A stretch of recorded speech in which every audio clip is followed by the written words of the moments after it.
Moscow, October 14th, 1964. Behind the double doors of the Kremlin's Presidium chamber, a clerk reads a single line: "Approve Comrade Khrushchev's retirement." Every hand in the room rises. No debate, no soldiers, no sirens, just a silent vote that ends Nikita Khrushchev's reign in less than a minute. Soviet leaders were expected to die in office. Lenin did. Stalin did. Khrushchev's quiet ouster broke that pattern and exposed how power in the USSR truly shifted, through private alliances rather than public mandates. His own protégés, men he had promoted for their loyalty, decided he had become a liability and engineered a coup that used party procedure instead of bullets. Khrushchev's early strengths had curdled into weaknesses.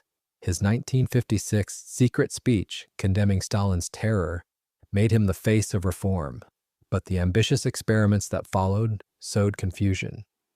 The Virgin Lands campaign turned grasslands into wheat fields, but later suffered erosion and transport failures.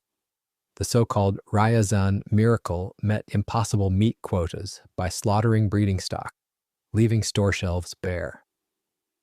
His constant reorganization of ministries blurred command lines, and the Cuban Missile Crisis pushed the world to the brink of nuclear war, only to end in what many Soviet officials saw as humiliation. Worst of all, he spent roughly half of 1964 traveling, leaving Moscow's machinery to run on autopilot. In January that year, two of his closest allies met at the Zavidovo hunting lodge. Leonid Brezhnev, once a metallurgical engineer who had overseen the Baikonur Cosmodrome at Khrushchev's request, and Nikolai Podgorny, a sugar industry specialist whom Khrushchev had personally rescued from wartime disgrace, agreed that their mentor's leadership threatened both the country and their futures. They resolved to remove him legally, not violently. To succeed, they needed control of the security apparatus and the party bureaucracy. Alexander Shelepin, former KGB chairman, leader of the Communist Youth League, and head of a powerful oversight agency, joined quickly. Ambition outweighed gratitude.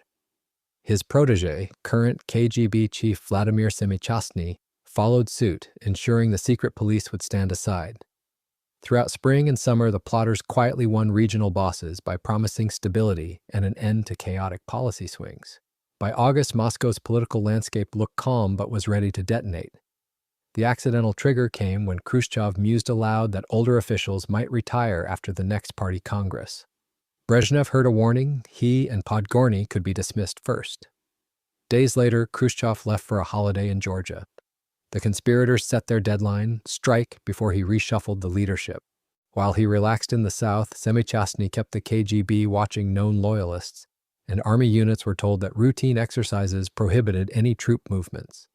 Central Committee members were summoned to Moscow on an urgent economic review. An old friend rushed to Georgia to warn Khrushchev about the plot, but the first secretary dismissed the story. He trusted the men he had raised. Brezhnev then placed the most difficult phone call of his life. Speaking calmly, he told Khrushchev that new agricultural notes were confusing and an emergency Presidium session was essential. Khrushchev said the matter could wait. Brezhnev replied that the meeting would proceed with or without him.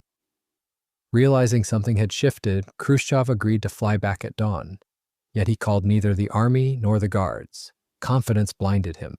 The atmosphere in Moscow was icy when his plane touched down. No welcoming committee greeted him. Only a junior KGB officer escorted him to the Kremlin. Inside the Presidium hall, the chair at the head of the table, the one he had occupied for a decade, sat empty. Out of habit, he took it. Leonid Brezhnev opened the session by declaring that governance under Khrushchev had become impossible. Accusations followed in rapid fire: reckless brinkmanship over Cuba, ministerial chaos, inflated claims of success, food crises caused by unrealistic production targets, and a budding cult of personality. Each time Khrushchev tried to speak, the microphone was cut or another official shouted him down. At last he was granted a final word. He conceded mistakes but reminded everyone that major decisions had been collective. Then he delivered a line as bitter as it was truthful. The party, he said, had grown strong enough to control any individual, including himself. He asked to resign and thanked them, perhaps recalling that under Stalin, such a meeting would have ended with a firing squad. The vote was unanimous. Khrushchev was retired for reasons of age and health. Brezhnev became first secretary before midnight, and Soviet newspapers erased Khrushchev's name by morning. Instead of prison or exile, he received a modest apartment, a pension, and silence. He spent his remaining years reflecting on how quickly power had slipped away, dying in 1971 without state honors. Khrushchev's downfall carried 3 lessons for the Soviet elite. Unity at the top mattered more than ideology. Whoever commanded the KGB commanded the Kremlin, and a ruler absent from the capital invited replacement. In the end, he was toppled not by enemies but by the very men he had elevated, proof that in the USSR loyalty was provisional, and power always provisional too. If you want to see more, click the subscribe button and like.